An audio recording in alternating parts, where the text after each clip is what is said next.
നമസ്കാരം. കഴിഞ്ഞ കുറേ ദിവസങ്ങളായി നിപ്പയായിരുന്നു സഖാക്കളുടെ തുറുപ്പ് ചീട്ട്. നിപ്പ പ്രതിരോധത്തിൽ സംസ്ഥാന സർക്കാർ പരാജയമാണെന്ന് വരുത്തി തീർക്കാനായിരുന്നു മൊത്തത്തിലുള്ള ശ്രമം. കേരളത്തിലെ ആരോഗ്യ സംവിധാനം മെച്ചപ്പെട്ടത് ഞങ്ങൾ സഖാക്കൾ കാരണമായിരുന്നു എന്നൊരു വാദമായിരുന്നു അവർക്ക്. നിപ്പ കൺട്രോൾ റൂമിന് മുന്നിലെ മുഹമ്മദ് റിയാസിൻ്റെ നാടകവും നമ്മൾ കണ്ടതാണ്. നാട്ടുകാരുടെ കൈയടി നേടാനായിരുന്നു ശ്രമമെങ്കിലും വെറും ഷോ എന്ന പരിഹാസം മുഹമ്മദ് റിയാസ് ചോദിച്ചു വാങ്ങിയായിരുന്നു. എന്തായാലും മന്ത്രി കെ മുരളീധരൻ്റെ ഇന്നത്തെ മറുപടി പ്രതിപക്ഷത്തിൻ്റെ ആക്ഷേപങ്ങളെ ഒന്നടങ്കം പൊളിച്ചെടുക്കുന്നതായിരുന്നു. സംസ്ഥാന ആരോഗ്യവകുപ്പ് ഡയറക്ടർ സ്ഥാനത്ത് നിന്ന് ഡോക്ടർ കെ ജെ റീനയെ നീക്കിയതും നിപ പ്രതിരോധ പ്രവർത്തനങ്ങളെ ഏകോപിപ്പിക്കാൻ മന്ത്രി കോഴിക്കോട് തങ്ങിയില്ല എന്നതും അടക്കമുള്ള ആരോപണങ്ങളെയാണ് മന്ത്രി തള്ളിക്കളഞ്ഞത്. DHSനെ നീക്കിയത് എന്തുകൊണ്ടാണെന്ന വിശദീകരണവും അദ്ദേഹം നൽകി. സർക്കാരിൻ്റെ നയങ്ങളോട് സഹകരിക്കാതെ തുരപ്പൻ പണി കാണിക്കുന്ന ഉദ്യോഗസ്ഥർ എത്ര വലിയവരായാലും കസേര തെറിക്കുമെന്ന ശക്തമായ മുന്നറിയിപ്പാണ് മന്ത്രി നൽകിയത്. ഡോക്ടർ കെ ജെ റീനയെ മാറ്റിയത് വെറും ഒരു സാധാരണ സ്ഥലമാറ്റമല്ലെന്നും കൃത്യമായ അച്ചടക്ക നടപടിയുടെ ഭാഗമായിട്ടാണെന്നും അദ്ദേഹം വ്യക്തമാക്കി. പൂനെ വൈറോളജി ഇൻസ്റ്റിറ്റ്യൂട്ടിൽ നിന്നും നിപ്പ പരിശോധന ഫലം പോസിറ്റീവായി വന്നിട്ടും ഡോക്ടർ റീന അത് മറച്ചുവെച്ചു. വാർത്താസമ്മേളനം നടത്തിയപ്പോഴും ഇക്കാര്യം മിണ്ടിയില്ല. എന്നാൽ ഈ റിപ്പോർട്ട് മാധ്യമങ്ങൾക്ക് കിട്ടുകയും ചെയ്തു. ഇതടക്കം മന്ത്രി ചൂണ്ടിക്കാട്ടിയായിരുന്നു മറുപടി നൽകിയത്. സർക്കാരുമായി സഹകരിക്കാത്ത DHSനെ ഞങ്ങൾക്ക് ആവശ്യമില്ല, ഇത് അച്ചടക്ക നടപടിയാണെന്ന് അദ്ദേഹം തീർത്തു പറയുകയും ചെയ്തു. മാത്രമല്ല 2018 നിപ്പ രോഗം പടർന്നു പിടിച്ചപ്പോഴായിരുന്നു അന്നത്തെ ആരോഗ്യമന്ത്രി കോഴിക്കോട് ക്യാമ്പ് ചെയ്ത് പ്രവർത്തനം നടത്തിയത്. എന്നാൽ ഇപ്പോഴത്തെ സാഹചര്യം അങ്ങനെയല്ല. മന്ത്രി ക്യാമ്പ് ചെയ്ത് പ്രവർത്തിച്ചില്ല എന്ന് പ്രതിപക്ഷ നേതാവ് പിണറായി വിജയൻ്റെ ആരോപണത്തിനും അദ്ദേഹം കൃത്യമായി തന്നെ മറുപടി നൽകി. കൃത്യമായി കുറുക്കിയുള്ളത് മറുപടി തന്നെയായിരുന്നു അദ്ദേഹത്തിൻ്റേത്. കോഴിക്കോട് എത്താൻ ബുദ്ധിമുട്ടില്ല, വന്ദേ ഭാരത് ഉൾപ്പെടെയുള്ള സൗകര്യങ്ങൾ ഉപയോഗിച്ച് ഉടൻ തന്നെ താൻ അവിടെ എത്തുമെന്ന് പറഞ്ഞ മന്ത്രി എന്തായാലും അമേരിക്ക വരെ പോകുന്ന ദൂരമില്ല. ഇപ്പോഴത്തെ പ്രതിപക്ഷ നേതാവ് അമേരിക്കയിലിരുന്ന് മന്ത്രിസഭാ യോഗം നടത്തിയ ആളാണ് ഇപ്പോൾ പലതും പറയുന്നത്, കൂടുതലൊന്നും പറയുന്നില്ല എന്നായിരുന്നു അദ്ദേഹത്തിൻ്റെ മറുപടി. രാഷ്ട്രീയമായി ആക്രമിച്ചാൽ പേടിക്കില്ല, വെടിക്കെട്ടുകാരനെ ഉടുക്കുകൊട്ടി പേടിപ്പിക്കാൻ നോക്കേണ്ടെന്ന മറുപടിയും അദ്ദേഹം നൽകി. എന്തായാലും നിലവിൽ ഭരണം മാറിയെങ്കിലും പല വകുപ്പുകളുടെ തലപ്പത്തിരിക്കുന്നത് CPMകാരായ ഉദ്യോഗസ്ഥർ തന്നെയാണെന്നതാണ് യാഥാർത്ഥ്യം. അതിനാൽ മന്ത്രിയുടെ തീരുമാനത്തിൽ തെറ്റില്ല എന്ന് ചൂണ്ടിക്കാണിക്കുന്നവരുമുണ്ട്. വിഷയത്തിൽ മുതിർന്ന മാധ്യമപ്രവർത്തകൻ ജാവേദ് പർവേഷിൻ്റെ ഒരു കുറിപ്പാണ് ഈ വിഷയത്തിൽ ഇപ്പോൾ ശ്രദ്ധിക്കപ്പെടുന്നത്. അദ്ദേഹത്തിൻ്റെ ആ കുറിപ്പ് ഇങ്ങനെയാണ്: UDF സർക്കാരിന് കീഴിൽ സഖാക്കൾക്ക് വേണ്ടി ഒളിഞ്ഞും തെളിഞ്ഞും പണിയെടുക്കുന്നവരെ മാറ്റാതെ UDFന് മുന്നോട്ട് പോകാൻ ഏറെ ബുദ്ധിമുട്ടും. മന്ത്രി കെ മുരളീധരൻ ചെയ്തതാണ് ശരി.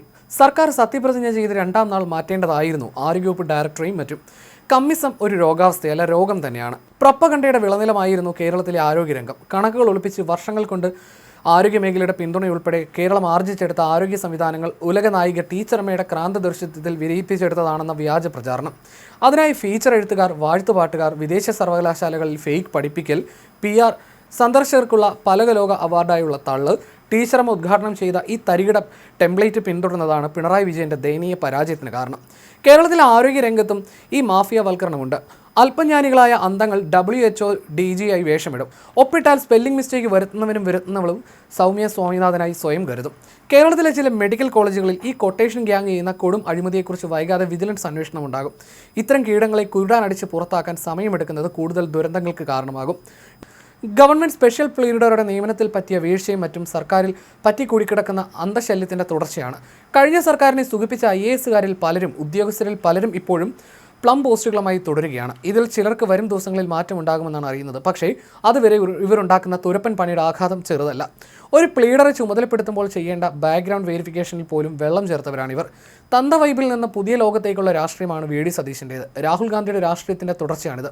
ബംഗാളിൽ സുവേന്ദു അധികാരി മുഖ്യമന്ത്രിയായി അധികാരമേറ്റയുടൻ ഒറ്റ ഉത്തരവിലൂടെ സകല പൊളിറ്റിക്കൽ അപ്പോയിൻമെൻറ്റുകളും റദ്ദാക്കിയിരുന്നു. കേരളത്തിൽ അത്തരമൊരു ഉത്തരവ് ഉണ്ടായിട്ടില്ല. ഉളുപ്പ എന്നൊരു സാധനമുണ്ടെങ്കിൽ പൊളിറ്റിക്കൽ അപ്പോയിൻമെൻറ്റ് ലഭിച്ചവർ ഭരണമാറ്റം ഉണ്ടാകുമ്പോൾ രാജിവെക്കും. പക്ഷേ കേരളത്തിൽ ഭൂരിപക്ഷവും ഉളുപ്പില്ലാതെ കടിച്ചു തൂങ്ങിക്കിടക്കുകയാണ്. അതും ഒരു അന്താവസ്ഥയാണ്. പിണറായി വിജയൻ സർക്കാരിന് വേണ്ടി അടിമപ്പണി ചെയ്ത ഒരുത്തനെ ഒരു സ്ഥാപനത്തിൻ്റെ തലവനാണ് കഴിഞ്ഞ ദിവസം കണ്ടിരുന്നു. സ്വിച്ചിട്ട പോലെ പെട്ടെന്ന് ഖദറിടാനുള്ള ചളിപ്പ് കൊണ്ടാണോ എന്നറിയില്ല. സ്റ്റാർച്ചിട്ട ലിനൻ ഷർട്ട് ധരിച്ചിരിക്കുന്നു. ദൂരെ നിന്ന് നോക്കുമ്പോൾ ഖദർ തന്നെ, അടുത്ത് നിന്ന് നോക്കിയാൽ ലിനൻ.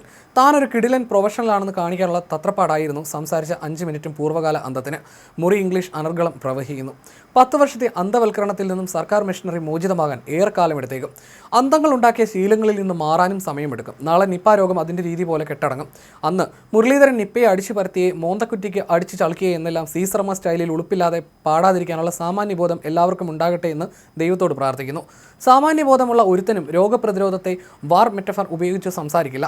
തോറ്റ ശൈലജ പ്രൊഫസർ ശൈലജയായി മാൾഡോവയിൽ പാവപ്പെട്ട രാജ്യങ്ങളിൽ നിന്നും കുറഞ്ഞ ഫീസിന് മെഡിസിൻ പഠിക്കാനെത്തുന്ന കുട്ടികളെ പഠിപ്പിക്കുന്ന സുന്ദരകാഴ്ച എന്തെങ്കിലും ഉണ്ടാകുമെങ്കിൽ സംരക്ഷണം ചെയ്യാൻ കൈരളി ചാനലിനോട് അഭ്യർത്ഥിക്കുന്നു എന്നുമാണ് അദ്ദേഹത്തിൻ്റെ കുറിപ്പിൽ പറയുന്നത്.